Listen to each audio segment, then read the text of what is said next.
La première scène s'ouvre sur un vaste désert, baigné par les lueurs dorées de l'aube. Un groupe compact de guerrières musulmanes, vêtues d'armures claires et de tissus flottants, avance d'un pas assuré, le sabre à la ceinture et le regard déterminé.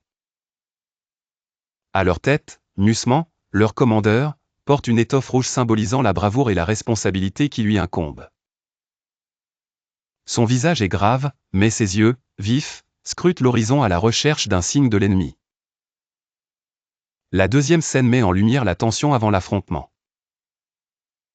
Musman s'arrête, pose son bras sur l'épaule de Naïma, sa conseillère fidèle, et prononce quelques mots d'encouragement envers les guerrières. Chacune d'elles serre les rangs, unissant leur foi et leur détermination dans une prière collective, alors que le vent soulève le sable autour d'elles dans une danse fantomatique. Soudain, résonnent les tambours de l'adversaire, dont les silhouettes apparaissent comme des ombres menaçantes à l'horizon. Musman ordonne une formation stratégique, les archères en première ligne, prêtes à décocher leurs flèches, suivies des combattantes de mêlée brandissant des lances.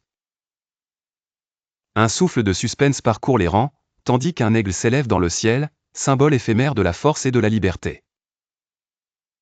La bataille commence sur un crescendo dramatique, les flèches jaillissent, l'acier s'entrechoque, et la poussière recouvre le champ d'affrontement.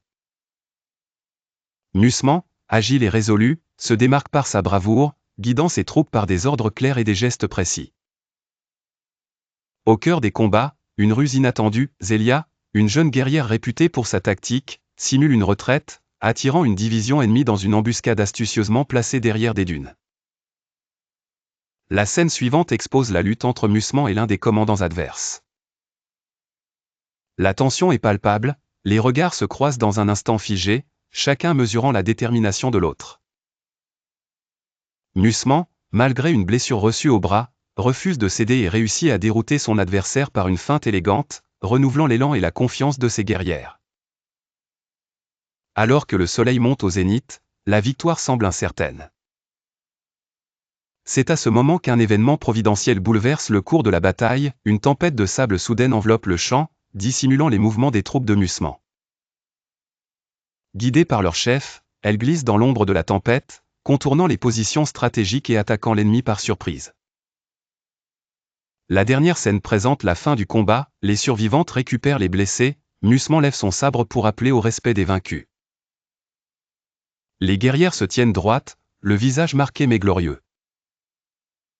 Musman prononce alors un discours vibrant sur la persévérance, la fraternité et la foi.